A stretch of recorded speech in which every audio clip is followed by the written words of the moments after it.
নমস্কার, কেমন আছেন সবাই? আশা করছি সবাই ভীষণ ভালো আছেন। আমার আরও একটি ব্লগে আপনাদের সকলকে স্বাগত।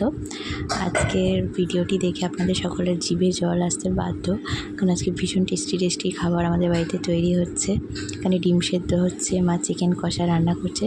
আর তার একটি বিশেষ কারণ আছে, চিকেন কষাটা ভাত দিয়ে নয়, পরোটা দিয়ে খাওয়ার জন্য বানানো হচ্ছে, সেটা সন্ধ্যেবেলা।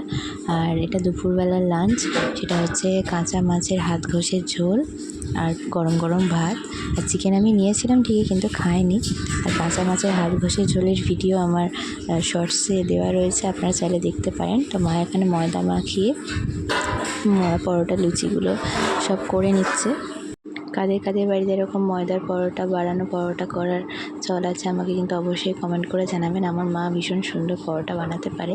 আর আমার মা কোমরের অপারেশনের পরে প্রথম এতক্ষণ দাঁড়িয়ে এতগুলো পরোটা ভেজেছে, সেটার জন্য আমার তো ভীষণ ভালো লেগেছে দেখতে।